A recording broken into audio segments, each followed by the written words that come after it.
Você sabe o que é marxismo cultural? Para alguns autores, o marxismo cultural não passa de uma teoria conspiratória. Para outros autores, é um movimento que está ajudando a destruir os valores da sociedade brasileira. Afinal, marxismo cultural é uma teoria ou uma realidade? Se você quer saber mais sobre isso, fica conosco. É só um minuto, eu aguardo você. Até já.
Estamos de volta para mais um Protagonismo Regional e Debate, transmitidos pela parceria do Protagonismo Cidadão, os estúdios Tela VIP e o Jornal Diário do Litoral, para falar nesta semana do painel de governança local sobre o tema marxismo cultural, teoria ou realidade.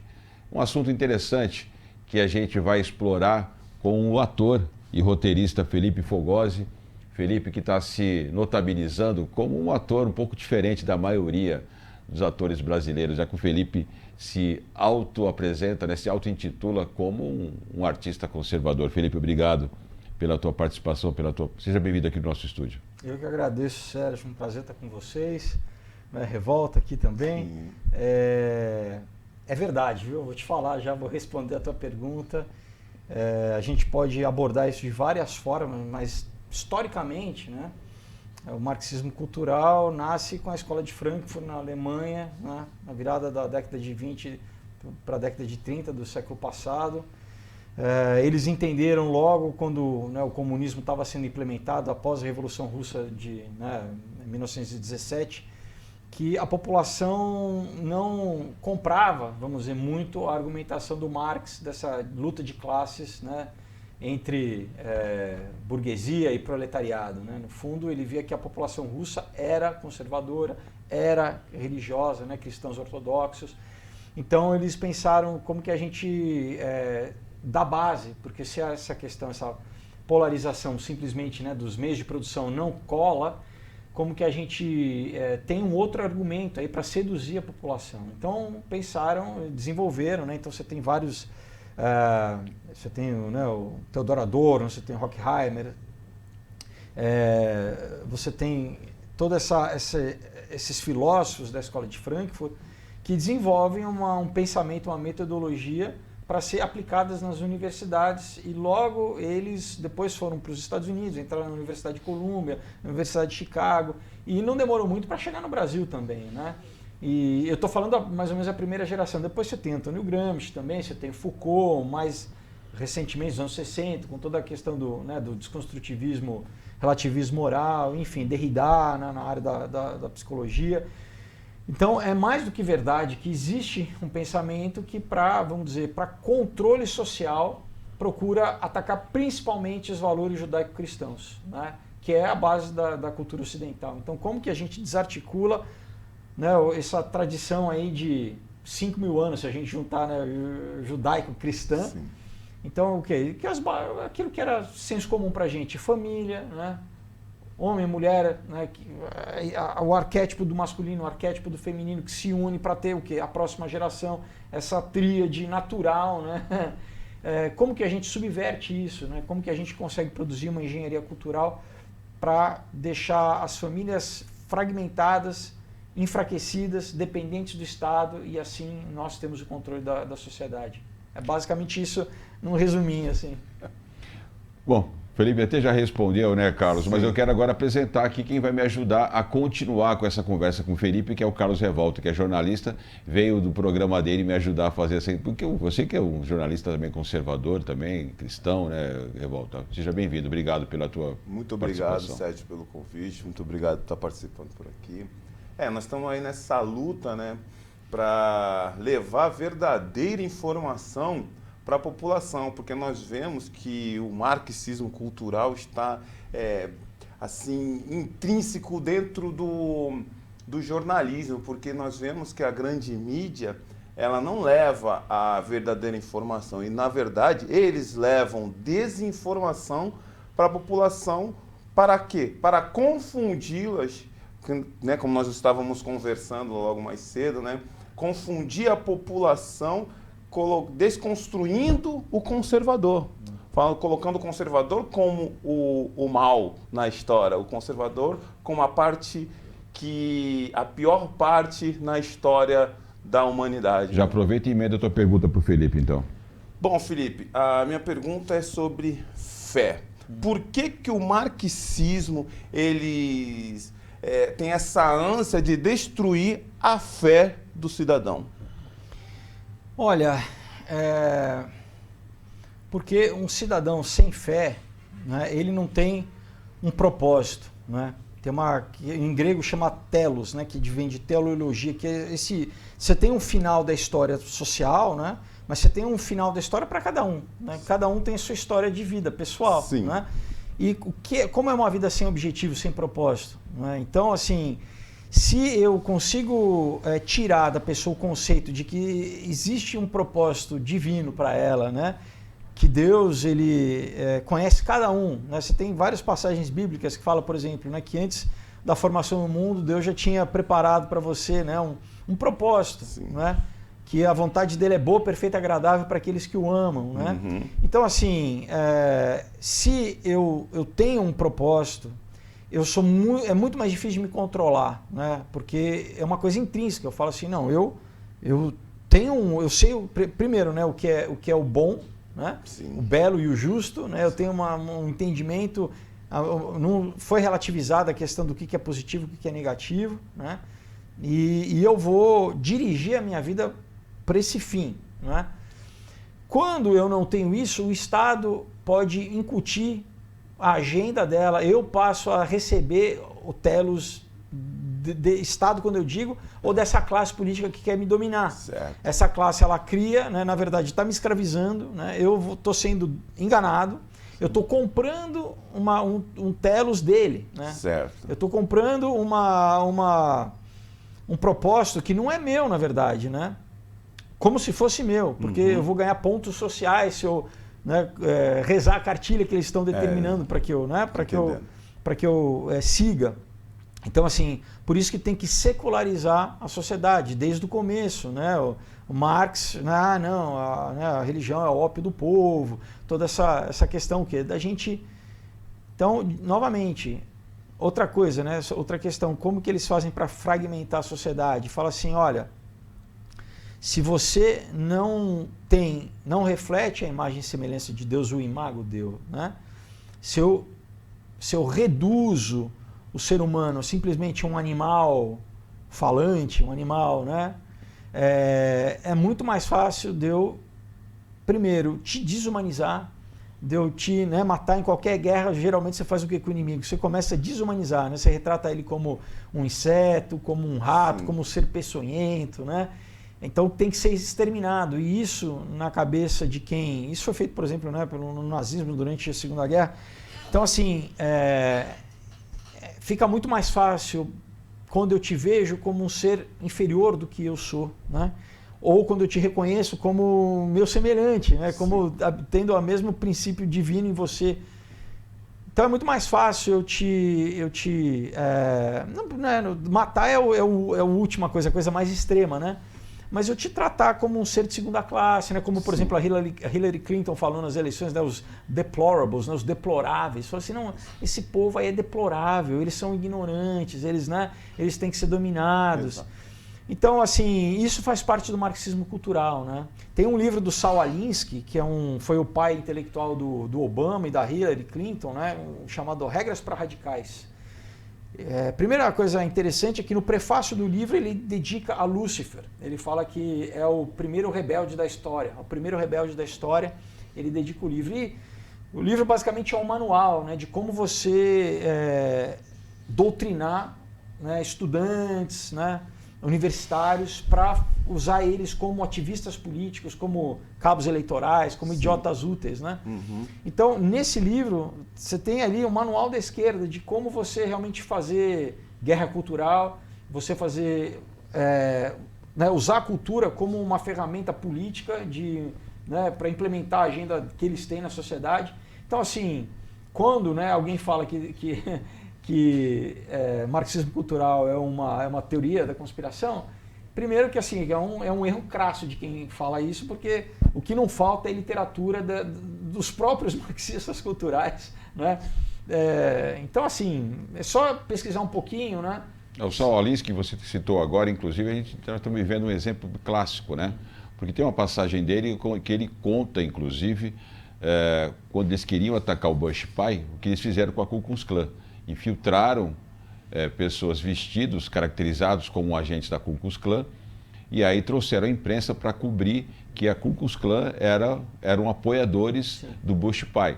Até a imprensa descobrir que aquilo era gente infiltrada, que era uma fake news, né? O fato já estava colocado, então já estava disseminada a informação e ele já estava com aquela mancha na reputação dele. Então, e eles colocam isso com uma amoralidade absurda, Exato. com um cinismo muito grande, e para ganhar vale qualquer coisa. O Saul Alinsky conta isso na biografia dele. Né? E agora estamos vivendo isso, tentando colar determinadas figuras à imagem do governo, para tentar mostrar que essa pessoa vota em fulano e beltrano, mas enfim. É uma máxima da esquerda que os fins justificam os meios, né? Então, eles não têm nenhum problema moral exatamente de mentir, de denegrir, né? Ele literalmente, num dos capítulos lá do livro, ele fala assim, dos tópicos é ridicularizar, se possível, né? É um assassinato de reputação que eles sempre buscam. Né? Mas nessa linha, Felipe, em cima do que o Revolta falou agora há pouco, sobre a questão de desconstruir a fé, a gente percebe, por exemplo, e você é oriundo da classe artística, que duas coisas importantes. Primeiro, da própria classe artística tentam imputar a quem tem fé alguém menos inteligente, a um fanático. Alguém que não tem o mínimo de racionalismo sobre a construção da moral religiosa. Né? Então, tudo aquilo que tem um verniz religioso tenta ser ridicularizado. Sim. O outro aspecto, por que é que a classe artística predomina nessa cultura, nessa guerra cultural, no campo da amoralidade?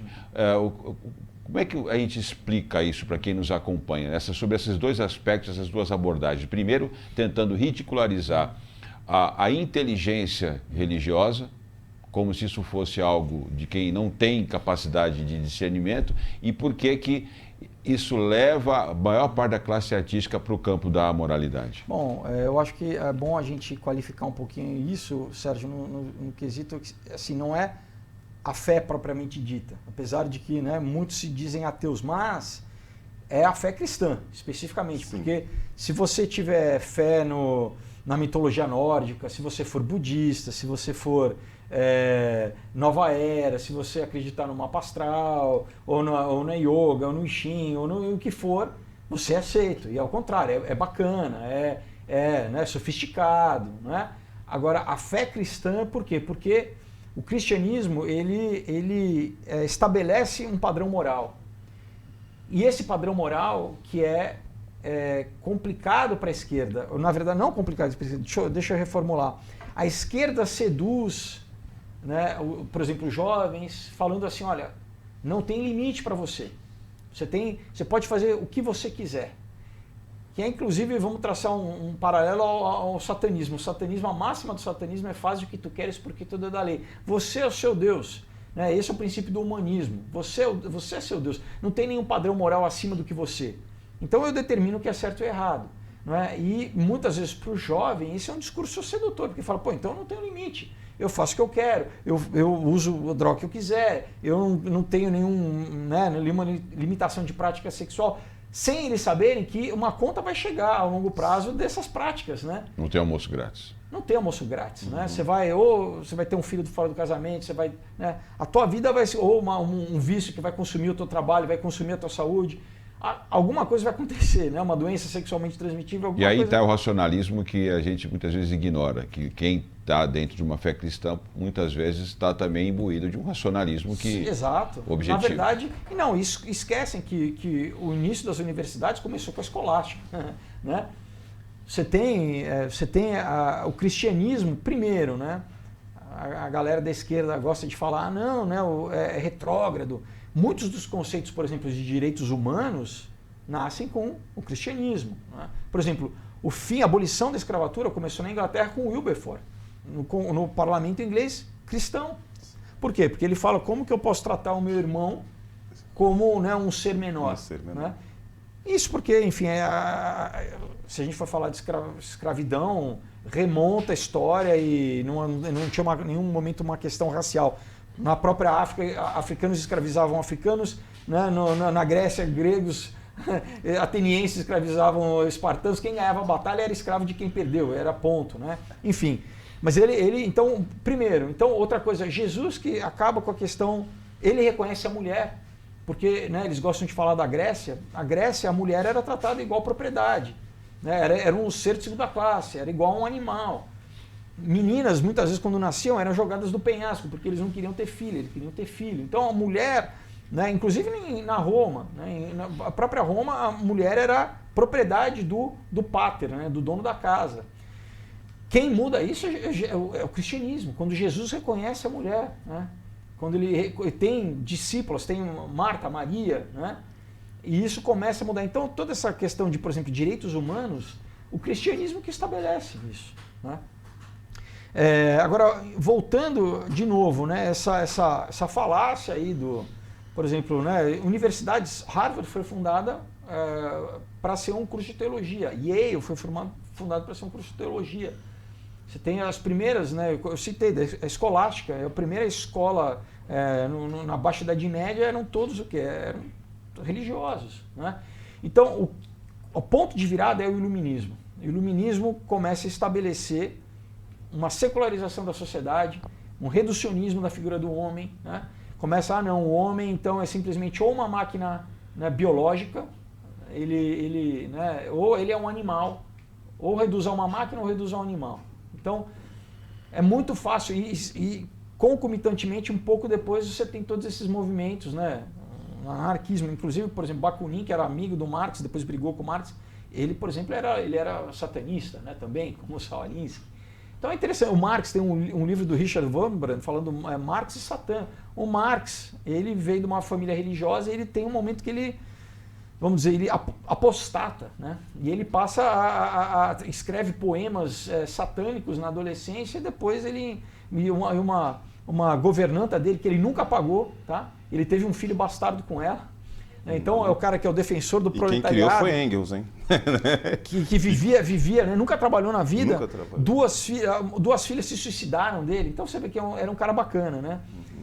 Ele era, no fundo, ele era também um satanista, né? Porque essa mulher, no final da vida dele, via ele fazendo rituais. Enfim, pouca gente sabe disso, pouca gente lê disso, tem que pesquisar um pouquinho. Mas então, assim, você fala, satanista necessariamente, olha, você não precisa praticar nada, mas assim, se você adota o princípio moral, que como eu falei, desse do satanismo, que é eu sou Deus da minha vida, eu não tenho nenhum princípio moral acima de mim, o que vai frear eu como ser humano aqui, o que vai frear essa minha natureza humana caída, que tende ao mal, que a própria filosofia fala que o grande problema do homem é, nos termos dele, né, não religiosa, é a natureza humana, que a Bíblia fala que é o quê? O pecado original. Sim. Né? Então, assim, por isso que a esquerda sempre bate no cristianismo. Né? Ainda que eu vá para a linha robesiana de que o homem é o lobo do homem, de qualquer forma eu vou estar admitindo que há uma tendência humana a praticar o mal se algo não frear essa natureza, né? Essa natureza instintiva, né? Mas você não falou da classe artística, por que ela acaba predominando então, nessa área, antes do Revolta pegar a palavra? Porque agora, né? Porque se você pegar Bach, por exemplo, ele, né, o maior compositor, ao meu ver, depois vem Beethoven, mas Bach, Ele fazia o quê? Música para Deus. Você vai em museus no mundo inteiro, você tem muita arte o quê? Aspiracional, arte sacra. Então, corrigindo o que eu falei, então nós temos hoje uma decadência da classe artística em razão de um movimento que está influenciando isso. Assim, havia hoje, por exemplo, tem muita... Não hoje, isso, né, vamos pegar talvez do século passado. É porque essa tua pergunta ela abarca muita coisa, né? Você tem a questão do sagrado e do profano, né? Você tem já, por exemplo, na Grécia, né, as cerimônias né, para Dionísio, né, as bacantes. Mas era sempre no campo religioso, né? Mas, por exemplo, na Grécia o teatro nasceu com religião e com política. Isso era tudo meio junto. Depois as coisas foram, né, se separando assim. Política, religião, filosofia e arte eram a mesma coisa e foram se fragmentando exato. em 4 áreas, né? Mas então o que acontece muito hoje assim, pessoas que na verdade elas querem estar num meio social que não haja nenhum tipo de... Elas não se sintam, vamos dizer, julgadas. Elas falam, eu vou ser aceito. Na verdade, a pessoa fala assim, não, eu quero consumir droga abertamente. Onde que eu vou ser aceito? Eu vou ser aceito, talvez, eu vou ser um traficante, né? Ou talvez, se eu for na classe artística, porque né, a artista, entre aspas, é um estereótipo, é boêmio, é libertino, eu vou ser aceito. E aí que tá. Então, se uma pessoa vai, se outra pessoa vai, se outra pessoa vai, daí você começa a ter um acúmulo ali dentro dessa classe, porque, de novo, talvez essa classe apareça mais porque né, trabalha com exposição. Mas tem muita gente do mercado financeiro que eu conheço que é mais amoral do que muito artista, que é casado, tem família, tem gente, né, tem médico. A gente acabou de ver o exemplo do médico estuprando ali uma grávida. Então, assim... A classe artística, ela tem às vezes ganha uma pecha negativa, porque ela que está mais exposta, né? Mas, de novo, né? O problema do ser humano é do ser humano independente de onde você está, de que área que você estiver. Né? É uma questão pessoal tua que você... de novo, eu acho que sem religião você não tem nenhum freio moral, né? Se você não tem nenhuma fé... Nada te controla, nada te transforma. Mas você não reconhece que a gente está tendo uma predominância de artistas de massa hoje? Com certeza. Mas exatamente é por isso, porque muitos, agora ainda mais com a internet, muitos jovens são lançados ao estrelato sem uma formação e são manipulados. Então, hoje em dia, até pelo YouTube, pela rede social, de repente você tem milhões de seguidores, só que você não teve formação, você não teve tempo de amadurecer um pensamento e muitas vezes o teu comportamento é reforçado por agentes, por exemplo, um banco. Vamos pegar um exemplo da Anitta, né? Que é uma menina que sai da periferia, começa a ganhar muito dinheiro, que não estava radicalizada assim, ela tinha uma questão sempre de exposição sexual, né, de uma conotação sexual, mas a agenda política não era política, né, mais politizada, mas quem que tá dando as agendas para ela, né? Quem que está formando o pensamento dela? Ela está sendo doutrinada e ela tá vendo que tá dando resultado, ela está ganhando dinheiro, ela ainda não pensou, ainda não chegou ninguém para explicar que, olha, estão te usando, estão usando. Por quê? Porque ela já falando, olha, ela já pode virar um símbolo, vamos investir nela. Ela, vamos dizer, tem uma lacidez moral, né? Então vamos potencializar que ela já é uma pessoa que vai servir para os nossos objetivos. Um momento que, de repente, pode ter certeza, se ela, por exemplo, se convertesse, ou se ela... Na hora, seria cancelada. Na hora, os bancos... Mas o que eu falo, principalmente é isso, né? Quem que tá... Tem banco, tem gente... Tem gente de fora, por exemplo, ligado ao Fórum Econômico Mundial, que nós precisamos ter uma figura, né, no Brasil de massa, de influência para os jovens. Elegeram ela. Então você não chega aonde... Não estou falando que ela não tenha talento, eu particularmente não gosto. Agora, não estou falando que ela não é esforçada nem que ela não tenha talento, mas assim, como o sistema abraça e como o sistema promove, é porque o sistema está... Né, vai usar. Né? A cultura hoje chegou nesse ponto por causa disso, porque a gente vê que no decorrer dos anos, né, dos séculos, o belo foi sendo destruído, né? Quando o marxismo começou a atuar, fazendo o quê? Afastando o homem cada vez mais de Deus. Sim. E nós vemos que hoje isso daí, porque tu estava falando da Anitta. Eu, particularmente, eu só fiquei sabendo como que era a Anitta, porque, muitos sabem, eu sou evangélico e na igreja ao qual eu congrego, eu cuidava dos adolescentes. E para eu cuidar dos adolescentes, eu tenho que saber o que eles ouvem, né? E aí eu descobri quem era a Anitta, quem eram as outras, porque para mim também não faz diferença alguma essa cidadã na sociedade. Mas eu vejo isso daí, que eu vim estudando sobre o belo, o bonito, e hoje não temos algo que podemos dizer que seja belo. Você vê umas obras que eu, particularmente, eu não entendo como que alguém fica olhando para aquilo ali e fala assim, nossa, como isso é bonito. Porque para mim isso não é bonito. Para mim bonito são os quadros antigos, as pinturas sacras, as músicas como Bach, Beethoven. Isso eram músicas bonitas. Até eu sou da época de Legião Urbana. Né? Você ouvir a Legião Urbana, dá para você ouvir na família. Sim.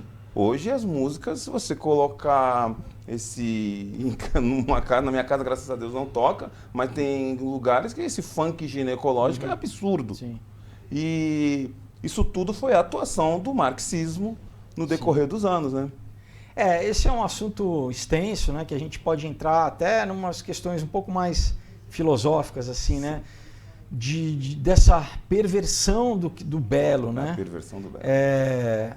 Isso pode parecer bobo, mas não é, né? Isso, uma criança que cresce com essa referência de que o feio é o belo, ou de que o perverso é o belo, essa referência, isso é o que é natural para ele, né? E é muito difícil depois você reeducar, assim, não é impossível, mas é muito difícil, assim, porque isso vem junto com o antinatural, entendeu? E se a gente, né, for entrar numa questão metafísica, essa inversão, né? É chamar o mal de bem e o bem de mal, né? Na Bíblia diz isso, né? Assim, que Deus condena isso, né? Você chamar aquilo que é né, bom de mal e mal de bem, né? E isso também se transporta para a parte estética, né? Para a parte que, né? Então, esse enfeiamento de tudo é proposital, A gente vê isso também essa romantização da criminalidade. A gente vê isso, essa inversão de valores. Faz parte, né? Quer dizer, agenda, então, né? Né, essa coisa do seja marginal, seja herói, né? Mitificação que é o mal, exatamente, você inverte, você pega aquilo que é o contrário do correto e você exalta isso como sendo um modelo a ser seguido para a juventude, né? Sim.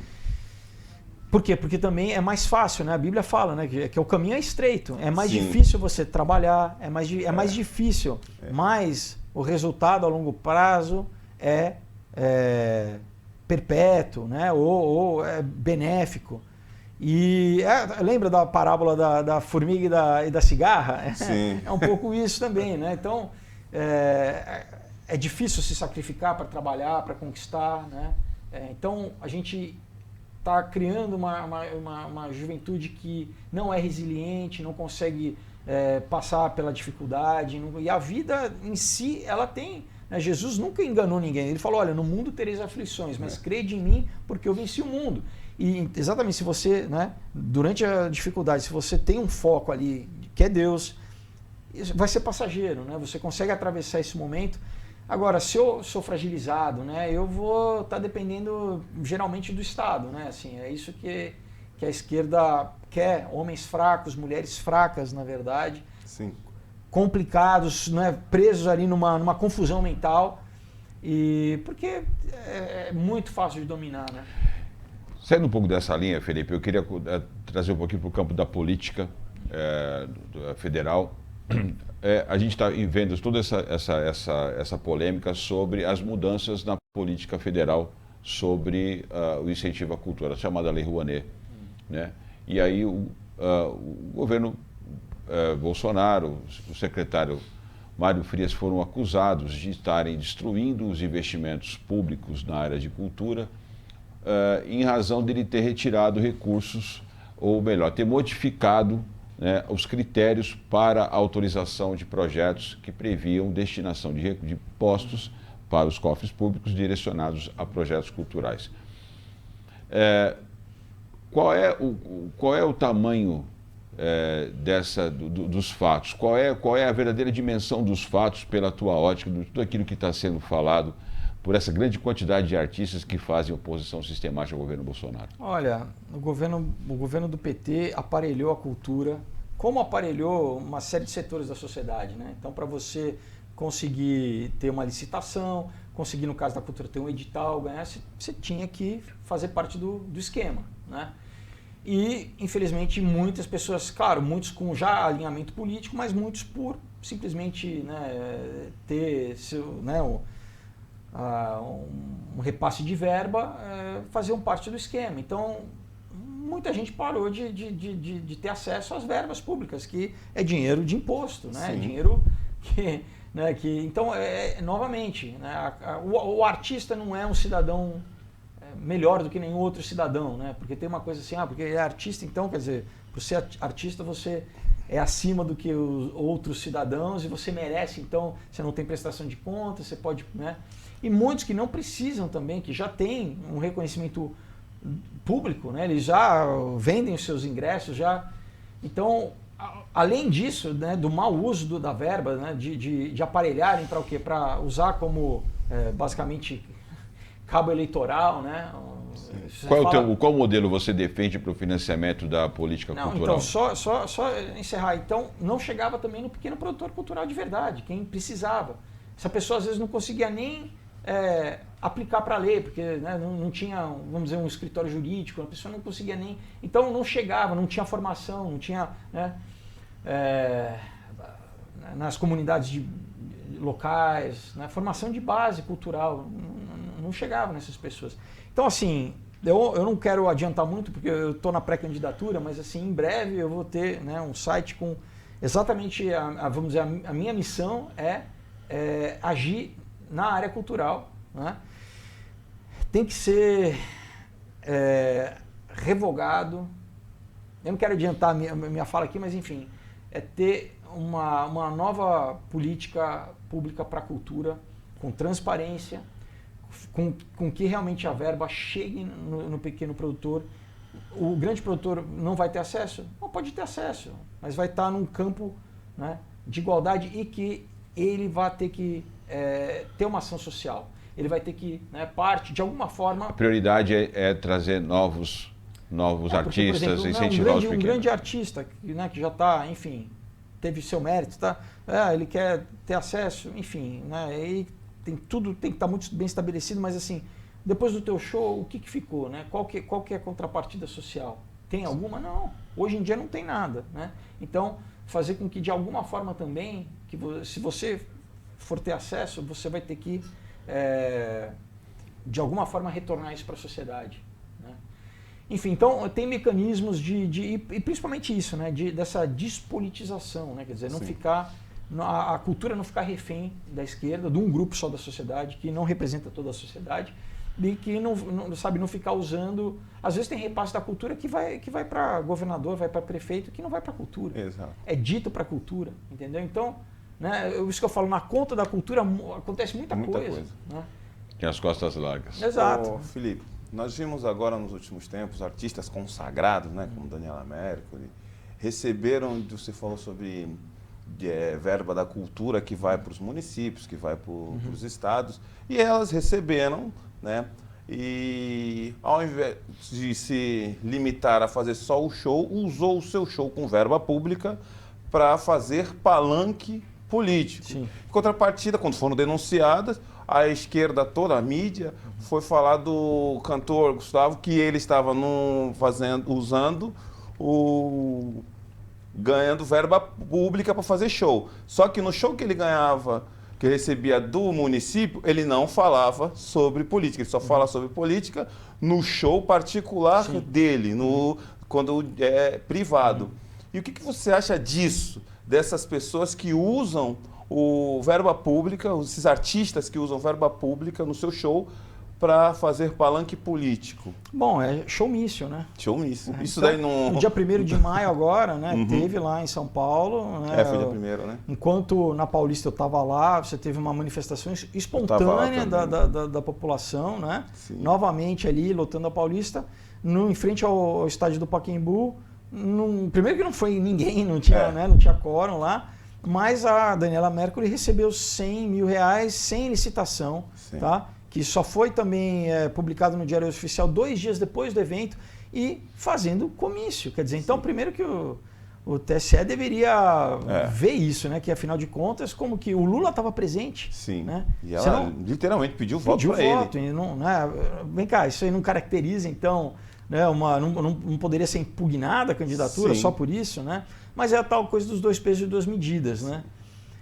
E é isso, né? Então a gente vive num país que a lei é desigual, a lei não é a mesma para todos, né? Tem uma questão importante, Felipe. Eu sei que você está com uma série de cautelas em relação à tua condição de pré-candidato, mas acho que é importante a gente tentar abordar aqui o seguinte. Há um dilema entre o papel do Estado, o papel das famílias, né? O excesso de interferência estatal na vida das pessoas, o que é uma coisa arriscada, considerando que o Estado não tem personalidade, o Estado não tem valores, o Estado não tem fé. Né? E aí você entra num campo muito delicado, que são os valores cultivados por cada indivíduo e a sua própria família, que é o que faz a base de uma nação.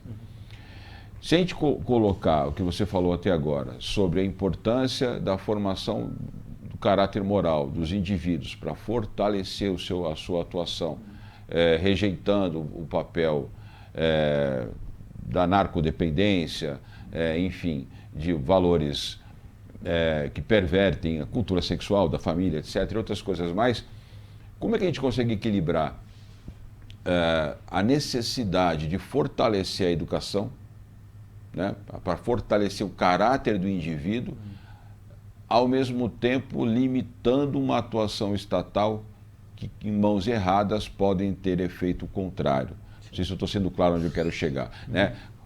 Nós temos hoje um Ministério da Educação que determina o currículo escolar de uma família e muitas pessoas recusando o currículo escolar do MEC.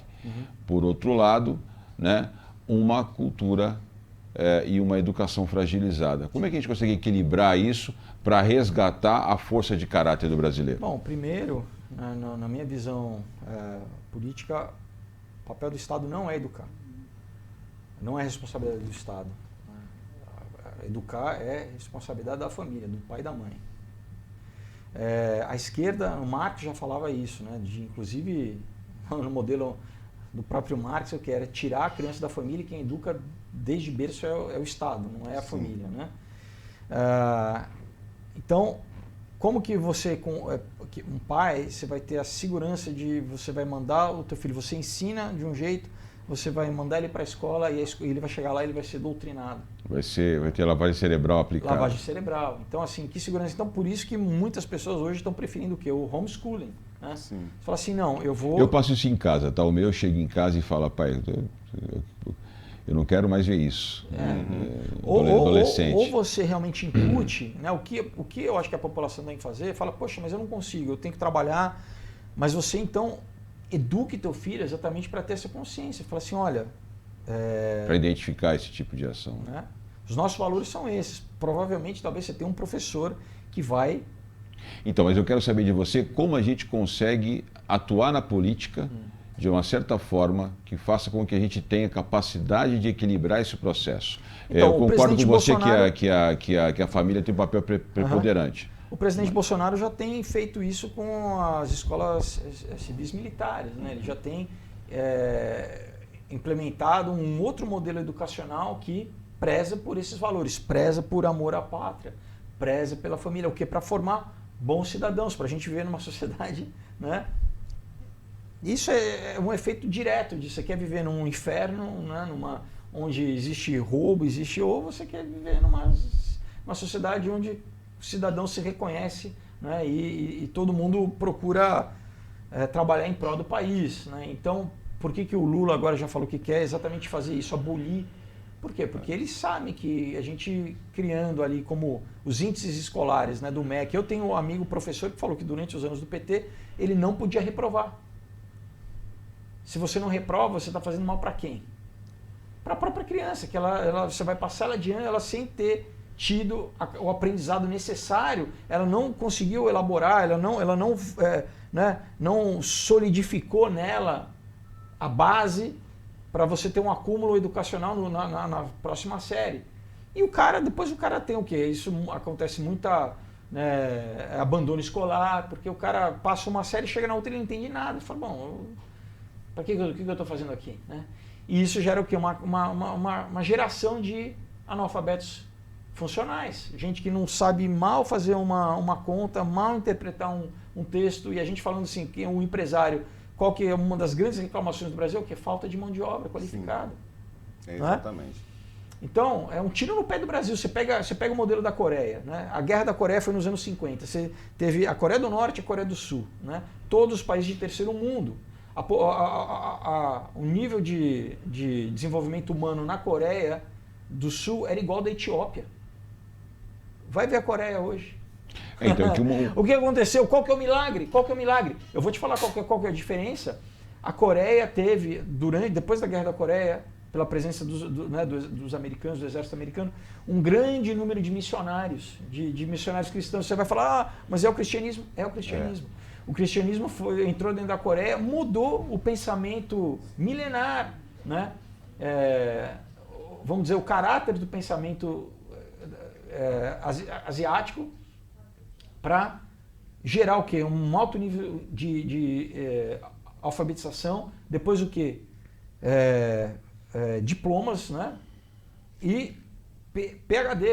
A Coreia é um dos países com o maior número de PhDs, e a gente vê qual que é o resultado. Você tem grandes empresas como Samsung, LG, Kia. A Tabata Amaral, recentemente, um dos argumentos que ela sustentou para que a CPI do MEC fosse aberta agora é porque ela queria desgastar o governo, alegando que o governo destruiu a educação, não tem proposta, não tem projeto, não tem investimento, enfim. E esse discurso foi se reverberando nas últimas semanas com o argumento de que o governo federal não tem proposta. Na tua opinião, uma das soluções poderia ser, então, Quem que a Tabata Amaral serve? Quem que ela serve? Mas como é que a gente Quem que patrocina a Tabata Amaral? Mas como é que se opõe ao discurso da Tabata Amaral? Internacionais que querem o que é simplesmente se apropriar do país. Ela basicamente ela é uma traidora do Brasil, porque ela quer ajudar a entregar o Brasil de bandeja para interesses internacionais. A Tabata Amaral. Tomando o tempo do Revolta, mais uma pergunta para você. Trazendo um pouco para a segurança pública, né? Nós vemos que o brasileiro ele está se sentindo refém da criminalidade.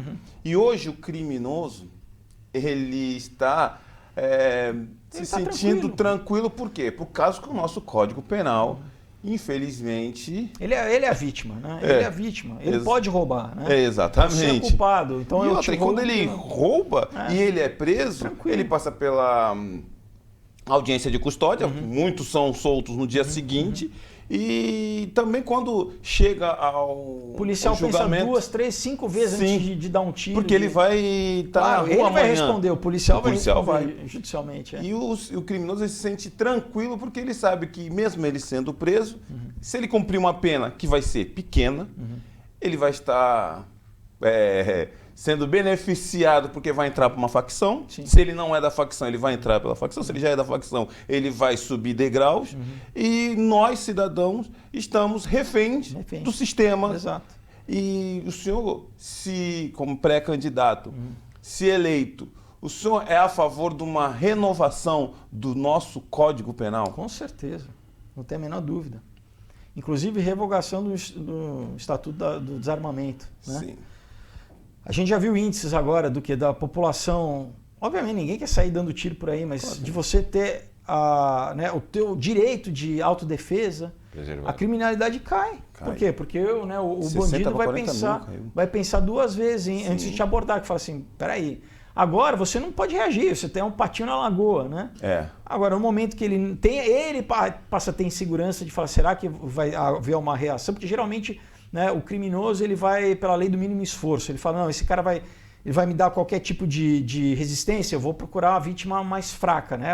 A presa mais fácil.